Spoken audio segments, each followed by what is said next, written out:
안녕하십니까. 오늘은 4대강 관련한 이야기를 해보고자 합니다. 최근 기록적인 폭우로 전국적으로 엄청난 비 피해를 입고 있습니다. 특히나 섬진강 제방이 붕괴되면서 그 하류 쪽에 있는 화개장터가 물바다가 되는 이런 사진들을 접하면서 상당히 안타깝다는 생각들을 많이 하게 됩니다. 제가 있는 이 부산도 바닷가 지역에 그 주택이 침수되는 그런 피해들을 겪고 있습니다.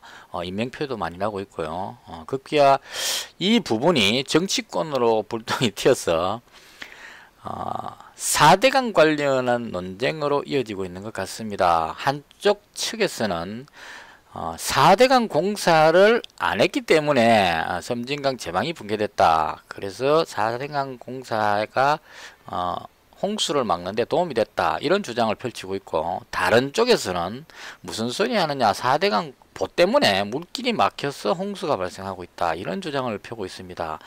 급기야 어제 문재인 대통령께서 이런 말씀을 하셨어요. 4대강 보가 홍수 조절에 얼마나 기여하는지 실증 분석할 기회다. 댐의 관리와 4대강 보의 영향에 대해 전문가와 함께 깊이 있는 조사와 평가를 당부한다. 이렇게 말씀하셨습니다.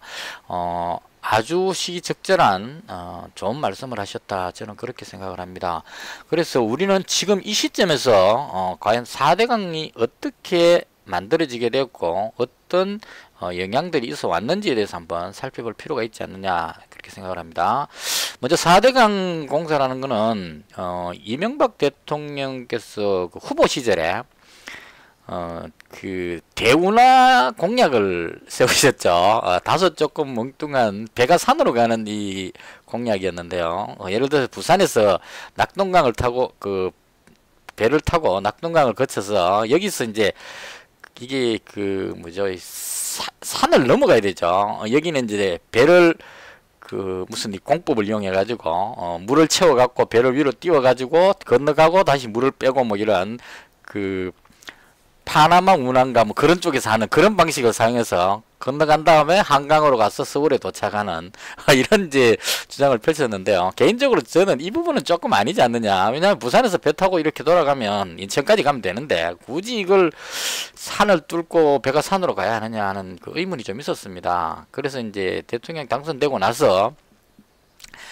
대문화 계획은 좀 아닌 것 같다 해서 이제 수정된 것이 4대강 정비 사업이었던 것 같습니다. 한강유역하고 낙동강, 금강, 영산강 이렇게 4개의 권역으로 나눴어요. 물론 다른 지역들은 이제 반대가 심하고 했기 때문에 우선적으로 이렇게 큰 강을 선택해서 한 것 같고요. 저도 그 부산에서 대구 쪽으로 이렇게 가다 보면 낙동강 지역에 거기 포크레인 같은 걸로 막 그 준설 작업이라 그러죠. 강바닥 파내고 하는 이런 작업을 많이 목격을 했었습니다. 이 공사할 때도 상당히 논쟁이 많았었어요.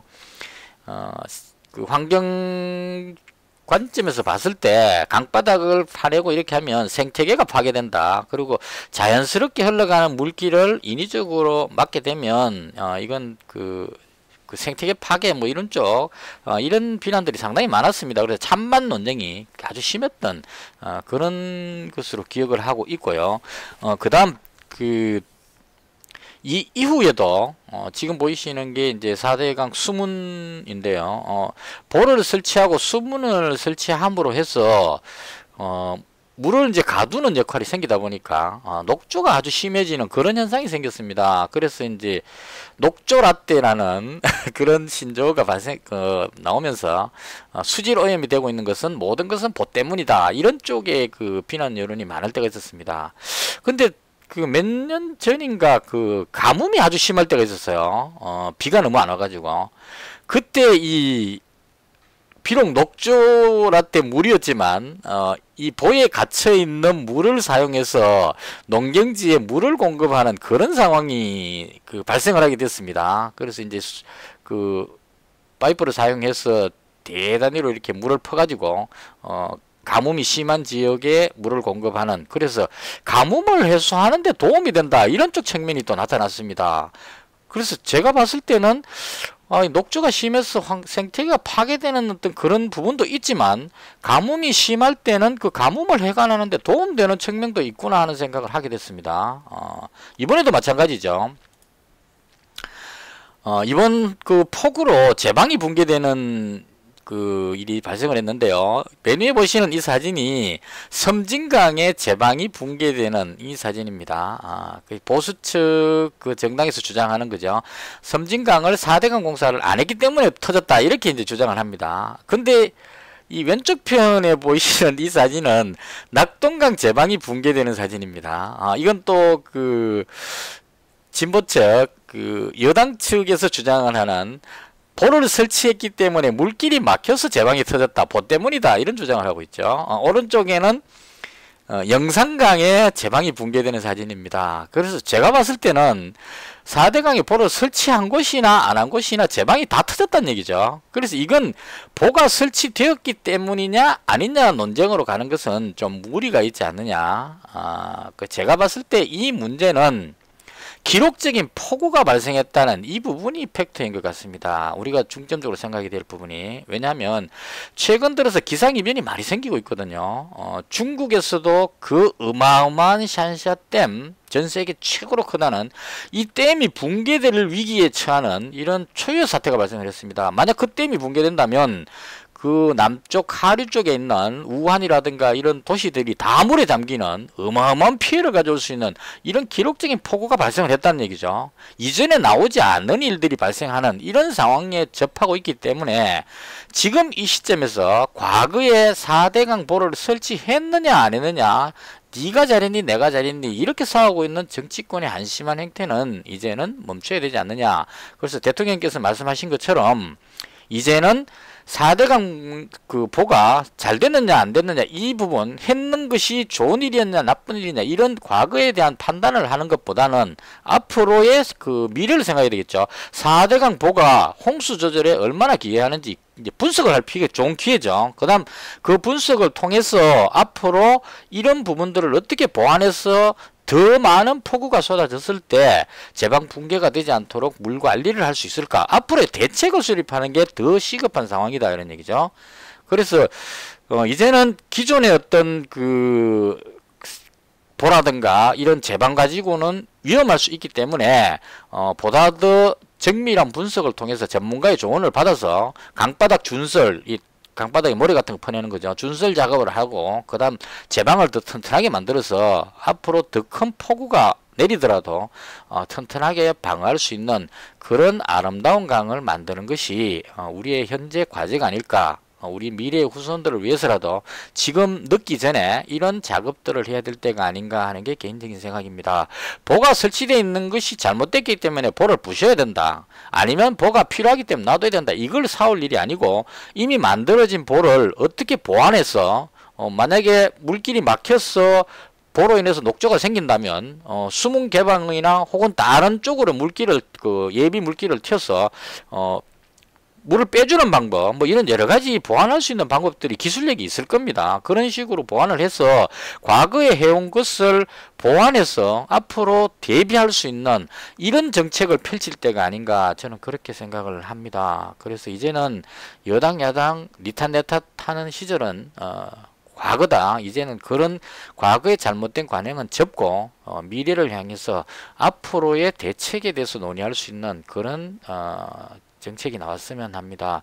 이건 비록 그 강에 대한 문제만이 아니고 또 다른 문제도 있습니다. 원전 탈원전 부분인데요. 이것도 생각해 봐야 될 부분입니다. 탈원전이 최초에 이제 주장됐던 것은 제 기억으로 후쿠시마 원전이 지진으로 인한 해일로 바닷물이 밀려 들어와서 후쿠시마 원전이 침수되면서 거기에 방사능 물질들이 대거 방출이 됐습니다. 그래서 그 일대에 방사능이 누출이 되고 아직도 그 침출수라 그러나요? 그 방사능에 오염된 그 물이 갇혀져 있는 물이 어마어마한 양이 있죠. 이 물을 어떻게든 빼내야 되기 때문에 일본에서는 바다로 방류하려고 그러고 있고 그 방류하게 되면 그 바다에 있는 그 생태계가 파괴되겠죠. 수많은 고기들이나 뭐 이런 해산물들이 오염될 수 있기 때문에 절대 방류하면 안 된다. 이 만약 방류해버리면 그 물이 우리나라까지 올 수 있기 때문에 우리나라는 적극 반대하고 있는 이런 심각한 상황이죠. 그래서 이 후쿠시마 원전이 파괴되는 그 상황을 접하고 나서 우리나라의 원전에 대한 그 불안감이 발생을 했습니다. 만약에 우리나라도 지진이 발생해서 지금 그 울진이라든가 우리나라에는 이 원전 지대가 만약에 파괴가 된다면 부산을 비롯한 저도 부산에 살고 있지만 많은 지역이 초토화될 수 있다. 이런 쪽의 불안감. 그럼 이제 체르노빌 원전 사태라든가 이런 부분들이 연상이 되면서 정말 심각하구나 하는 이런 여론들. 그래서 환경단체를 비롯한 이런 측에서 탈원전을 해야 된다. 이게 이제 그 주장이었었습니다. 그래서 이번 정부가 탈원전 정책으로 기존의 노후화된 원전을 전부 다 이제 문을 닫고 새로운 신규 원전 가스 개발을 중단시키는 그런 정책으로 가고 있습니다. 그래서 여기서 가장 문제가 되는 것은 뭐냐면 전기가 부족해진다는 거죠. 현재까지 나온 지구상에서 개발된 가장 값싸고 풍부하게 공급할 수 있는 이 작은 공간에서 만들어서 풍부하게 공급할 수 있는 전력원이 원전으로 알고 있습니다. 아주 조그마한 우라늄으로도 그 핵분열로 인해서 어마어마한 열이 방출이 되고 그 열로 스팀 전기 터빈을 돌려가지고 그 터빈을 돌려서 전기를 발생시키는 이런 원전의 기술이 현재로서는 가장 값싸게 만들 수 있는 전기 개발 방법이라는 얘기죠. 근데 이게 탈원전이 되게 되면 어떤 문제가 있냐면 전기 수요를 맞출 수가 없다는 얘기죠. 그리고 전기 단가도 맞출 수가 없습니다. 화력 발전이나 기타 다른 발전을 하려면 일단은 단가가 올라가기 때문에 수많은 그 석유를 수입해 와서 화력 발전으로 터빈을 돌리면 어마어마한 비용이 증가하니까 전기요금이 올라가게 되는 비용적인 측면이 발생할 수 있습니다. 그리고 만약에 화력발전 쪽으로 대체를 하게 되면 거기서 나오는 공해 문제가 또 발생할 수 있죠. 지금 그 미세먼지 부분이 상당히 심각했는데요. 우리나라의 지금 서쪽 부분에 서해 쪽에 거기 화력발전소가 많이 직결되어 있는 것 같습니다. 그래서 거기서 화력발전소에서 나오는 그런 그 오염 물질들이 미세먼지를 가중시키는 이런 상황이 발생을 하고 있다는 얘기죠. 그래서 가장 좋기는 청정한 에너지, 대표적으로 풍력하고 태양광입니다. 이쪽으로 대체할 수만 있으면 위험한 그 지진의 위험한 원전을 없애고 그 풍력이나 태양광으로 가면 좋긴 합니다. 근데 문제는 아직까지 풍력이나 태양광이 원전을 대체할 만큼의 경제적인 측면이나 효율성 면에서 많이 떨어진다는 거죠. 그래서 지금 태양광은 이미 문제점이 많이 노출이 되고 있습니다. 태양광 발전을 설치하기 위해서 산을 깎아 가지고 거기다가 태양광 그 열판 있죠. 그죠? 이렇게 그 만들어진 그 태양열을 흡수하는 그 판을 설치를 하는 이런 그 작업을 하니까 산을 깎고 그 또 태양광 설치하러 도로를 만들고 하면서 그것으로 인해서 이제 나무들이 훼손되고 하면서 이번에 산사태가 엄청나게 많이 늘었다 이런 주장을 또 한측에서 하고 있습니다. 그래서 그 주장에 반대쪽 있는 사람들은 그거 태양광 때문이 아니고 비가 너무 많이 와서 그렇다 이렇게 또 반론을 하고 또 논쟁을 하고 있는데요. 결과적으로 태양광은 어느 정도 한계점이 있다. 예를 들어서 농경지 같은 곳에 태양광을 설치를 이제 많이 유도를 하는데요. 저도 옛날에 농사를 지어봤기 때문에 알지만 농경지 한 그 곳에 태양광을 설치하게 되면 그 주변에 있는 논들이 피해를 볼 수 있다 이런 얘기죠. 햇볕을 모아갖고 열이 발생되고 하게 되면 아무래도 농사 짓는데 좀 지장을 가져올 수 있다 이런 얘기죠. 그리고 농경지를 그렇게 태양광으로 바꿔놨다가 나중에 식량 부족 이런 문제가 생기면 또 그때는 또 어떻게 하느냐 이런 문제들이 있겠죠. 그래서 태양광은 조금 문제가 있다는 쪽으로 지적이 되니까 이제 현재 남은 것은 풍력밖에 없습니다. 그래서 정부에서 추진하는 것이 대단히 풍력 개발이죠. 한국형 뉴딜 정책의 가장 그 중심이 되는 그 부분이 풍력인데요. 최근에 나온 그 정부 발표로는 우리나라의 그 동해 쪽에 울산인가 울진인가 그 앞바다에 보면 예전에 그 석유가 발견됐다고 막 뉴스 떠들던 시절이 있었는데요. 거기 그 가스전이 있는 것으로 알고 있습니다. 그러니까 이제 석유는 없었고 그 가스가 있었기 때문에 그 가스를 그 바다에서 이렇게 뽑아내는 그 가스전이 있는 것으로 알고 있는데요. 그 가스전이 있는 주변으로 대단히 풍력단지를 건설할 계획이라고 발표한 것을 본 기억이 있습니다. 이 풍력은 또 어떤 문제가 있냐면 현재 이 사진이 제주도 앞바다에 있는 이제 풍력 개발 단지입니다. 우리나라 현재 지금 풍력 개발하고 있는 그 개발되어 있는 곳인데요. 제주도는 바람이 많기 때문에 풍력이 적합할지 모릅니다. 근데 어떤 문제가 있냐면 바람이 너무 세게 불면 이 또 문제가 있어 갖고 전력 발생 전력 생산을 중단한답니다. 너무 바람이 세면. 그래서 이 제주도 같은 곳은 바람이 너무 불 때 세게 부니까 바람이 세게 불 때는 또 중단을 하고 또 바람이 안 불 때는 또 안 돌아가겠죠. 이래서 꾸준한 어떤 전력 생산에 문제가 생길 수 있다는 얘기죠. 그래서 제주도 같은 곳은 섬이 가기 때문에 풍력 개발해서 자체적으로 제주도에 필요한 전력을 공급하고 뭐 이런 것들은 가능할 것 같은데 우리나라 같이 전력 소모가 아주 많은 특히나 여름에 이제 아주 더울 때 이럴 때 전력 수급이 아주 많이 필요한 이런 상황 또 혹은 북한하고의 관계가 개선됐을 때 북한으로 전력을 지원해 줘야 된다 이런 부분들로 했을 때 전기가 상당히 많이 부족한데요. 이 부분들을 과연 풍력으로 대체할 수 있느냐 또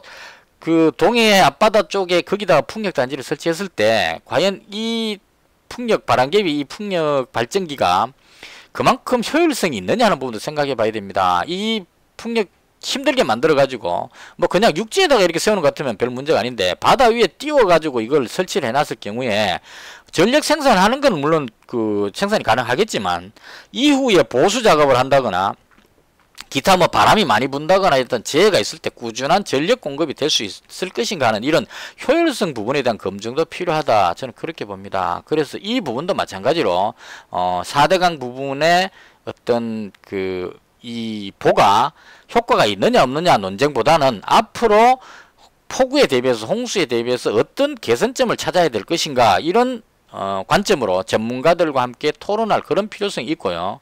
정치적 관점으로 접근하는 것이 아니고 미래적 관점으로 함께 온 국민이 토론해서 방법을 찾아나가는 그런 중요한 시기인가 아닌가 생각하면서 마찬가지 탈원전 부분도 함께 토의해서 풍력을 다 설치해 놓고 나서 나중에 보니까 이거 전기 생산보다 관리하는데 비용이 더 들어가더라 하는 이런 또 문제가 발생하면 다음에 또 정부가 바뀌면 풍력 개발에 돈이 얼마가 들어갔고 이게 실효성이 있니 없니 뭐 해갖고 또 논쟁을 해서 만들어 놓은 풍력 이거 전부 다 철거해야 된다 이런 쪽으로 갈 수도 있다는 얘기죠. 그래서 이리 갔다 저리 갔다 탈원전 함으로 해서 지금 두산중공업 같은 회사는 원전의 터빈이라든가 이런 어마어마한 공사를 하던 부분이 다 중단돼 버렸기 때문에 회사에 위기가 왔었고요. 이걸 풍력 개발하는 쪽으로 전환을 시켜서 지금 회사 체질을 바꾸고 있습니다.